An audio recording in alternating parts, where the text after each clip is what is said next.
Hi everyone, welcome back to my channel. So this is the section number 192 and 193 का video. So let's begin. तो 192 बात करते हैं restriction on non cash transactions involving directors.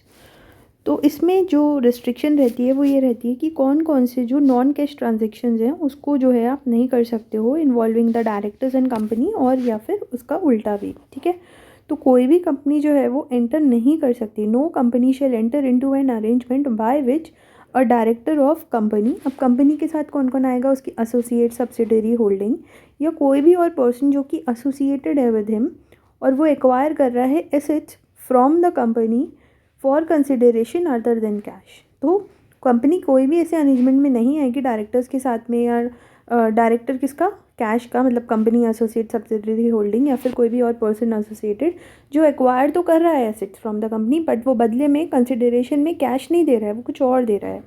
ठीक है, या फिर कंपनी जो है वो एक्वायर कर रही है या एक्वायर करना चाह रही है for a consideration other than cash from such director और या फिर पर्सन एसोसिएटेड विद हिम. तो मतलब ना तो डायरेक्टर कंपनी के साथ कोई ऐसा कॉन्ट्रैक्ट कर सकता है, ना ही कंपनी डायरेक्टर के साथ कोई ऐसा कॉन्ट्रैक्ट कर सकती है. लेकिन इसमें इन्होंने ये दिया है कि आप ऐसा कर सकते हो. कब कर सकते हो? अगर आपने जो है अप्रूवल ले लिया है. किससे? जनरल मीटिंग में आपने अप्रूवल ले लिया है पहले से, तो रिलैक्सेशन मिल जाता है रिस्ट्रिक्शन का.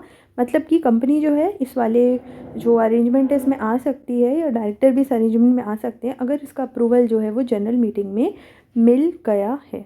ठीक है, और यहाँ पे एक चीज़ आपको और नोट करनी है, where the director or connected person is the director of holding company, approval shall also be required to be obtained by passing a resolution in general meeting of the holding company.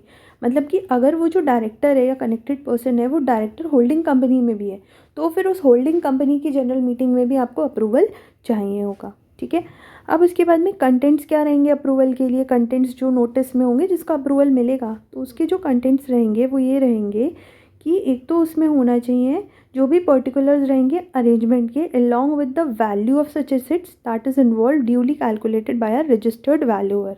तो जो भी value होगी ना उन assets की, तो वो registered valuer से उसकी वैल्यू जो है वो आप निकलवाओगे, और उसमें पर्टिकुलर्स ऑफ अरेंजमेंट भी होने चाहिए.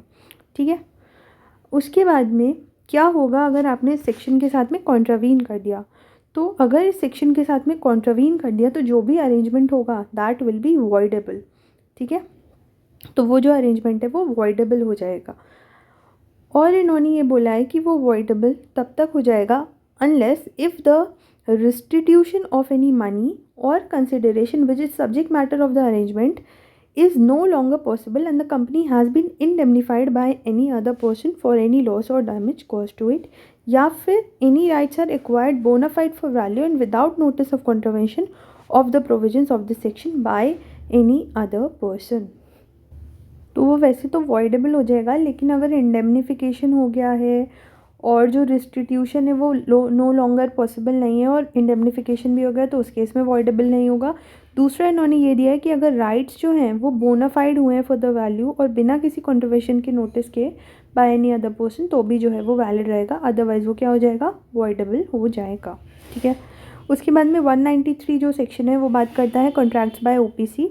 तो कॉन्ट्रैक्ट्स बाय ओपीसी में ये है कि जो भी कॉन्ट्रैक्ट्स जो हैं वो होंगे between the one person company and उसके मेंबर्स के बीच में. ठीक है, तो वो जो भी OPC which is limited by shares और बाय गारंटी, तो ये वाला जो सेक्शन है उन कंपनीज के बीच में होगा जो कि ओपीसी और उसके सोल मेंबर जो कि डायरेक्टर भी है उसके साथ में हो रहे हैं.